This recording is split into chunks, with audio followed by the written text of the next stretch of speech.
Well, for more on this, Foreign Affairs analyst Dana Lewis joins us live now from here in London. Dana, thank you very much for your time. Now, is this a new front forming as a buffer, and how much more vulnerable is it making Kharkiv?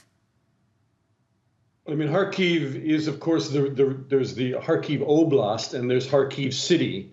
So right now, Russian forces have poured across that border. I mean, since Friday, they've taken more sort of square miles in advancing than they have at any other point in the war, except at the beginning of the war. So it's a very serious attack by the Russians involving some 50,000 troops, moving artillery, a lot of armor, some aircraft, lots of drones. They've taken about 9 villages already. As you mentioned, they're around Vovchansk.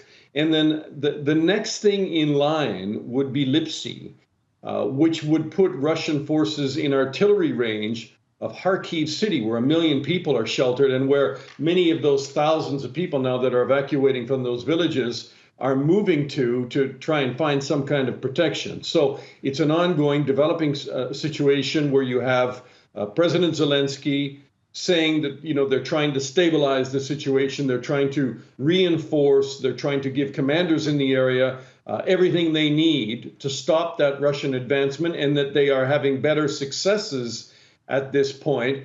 But, I think you also have to pay attention to the comments by the military intelligence chief Budanov said today, a few hours ago, every situation moves towards critical.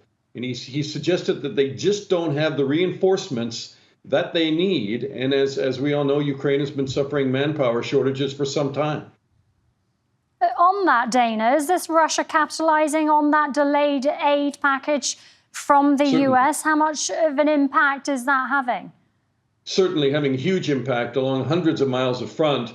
And just now you have the U.S. National Security Advisor, Jake Sullivan, was saying that another package will be forthcoming out of that $61 billion drawdown. I think another $400 million is going to be rushed into Ukraine, and that will involve things like artillery shells, more of the big long-range army attack artillery system, the ATACMS, and I think there's now a very big debate over the rules of the game and taking off the gloves. And by that I mean you have Russian aircraft that are able to loiter in the skies above Russia, not penetrating Ukrainian airspace, but they can launch these massive glide bombs that are taking out these villages, destroying Ukrainian positions, and will soon be able to hit Kharkiv itself, and have hit Kharkiv in past days as well.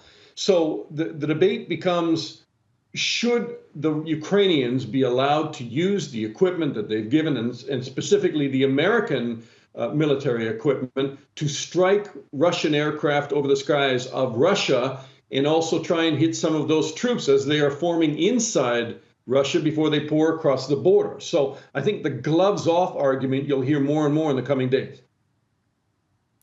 And Dana, is there any significance, would you say, in the timing from Vladimir Putin opening up this new front on Kharkiv and making significant advances as well? Can it be seen as a signal of some sort to the West? Well, I mean, I think it's certainly, after he was sworn in again and they held their victory celebrations on Red Square, now he's moved his Defense Minister Shoigu out of position to the Security Council. It's a new strategy. They're going to be much more aggressive. They think that they've got the manpower, and they know there's a narrow window here between the time that these American military equipment reinforcements arrive on the front line. So now is a good time to strike. I think the weather now favors heavy armor movement on the ground. We're in the spring heading towards summer, and I think they want to take as much territory as they can right now. Dana, thank you very much. We really appreciate your time. Dana Lewis, Foreign Affairs analyst, speaking to us live from here at London.